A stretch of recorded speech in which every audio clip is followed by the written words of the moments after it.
Today is USA Triathlon's National Athlete Recovery Day. So today I wanted to talk about 10 ways you can implement recovery techniques into your annual training plan. Now, the recovery part of training is so important because that's where you make all the adaptations from all the volume, duration, and intensity. These recovery techniques can be broken down into 3 categories.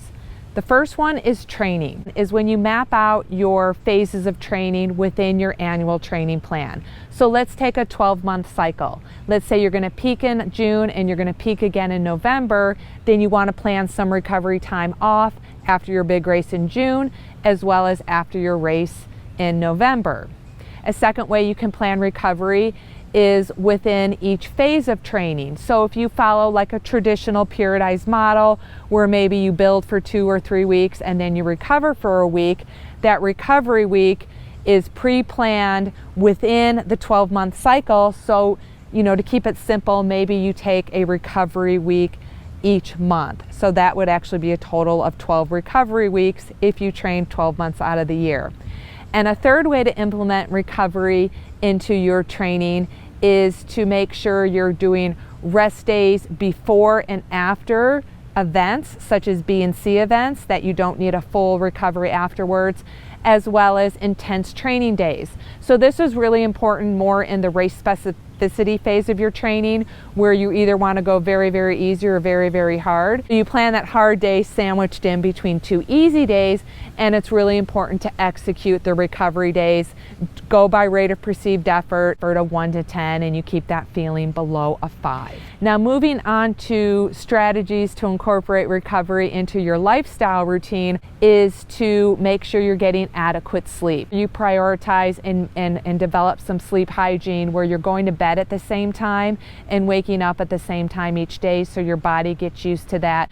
The more you do it, the more that habit and routine you get your body into, you're going to start to get tired around 10 p.m. and your body should just automatically wake up at 6 a.m. assuming there's no big disruptions in that 8-hour sleep pattern. Going on to number 5 has to do with lifestyle, is just day-to-day nutrition, not just for performance but for health. You get a blood test done, get checked on your vitamins and minerals. Sure, maybe you meet with a registered dietitian, that you're getting the necessary macronutrients and micronutrients in your daily nutrition routine. Number 6 has to do with fueling, and I'm talking about fueling more after your training, especially if you're training intensely or an extended duration after 90 minutes. You want to take advantage of that post-training nutrition when your muscles are very hungry and your metabolism's high.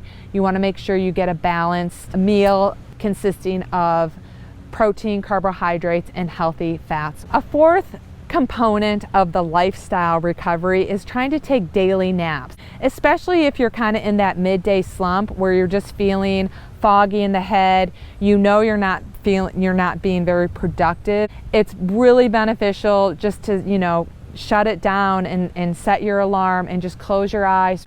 These daily naps will probably prove to be more productive than you realize if you've never experienced them. So I've talked about 3 ways you can incorporate recovery into your annual training plan, 4 types of ways you can incorporate recovery into your lifestyle, and now I want to finish off with 4, maybe more recovery protocols that a lot of athletes tend to invest a lot of time and money into, and they don't quite have the first 7 dialed in. So I think the first 7 are most important, but I also understand that there's other things you can do to help enhance recovery. Number 1, I prefer a recovery gun, percussion tool I've used for the last 2 years that really has helped keep my calves healthy. Number 2, I used to take ice baths. I just don't have a bathtub, so I don't do it anymore. Number 3, Bodywork, and that includes massage, chiropractic work, physical therapy, as well as a huge list of other bodywork protocols that I'm not really used to. And the 4th thing that I used to do is compression. I used to just wear compressive clothing. I remember, within the last year, I did read an article saying that the compression of water jets, like in a hot tub or in a pool, give you more compression than actual compression recovery tights.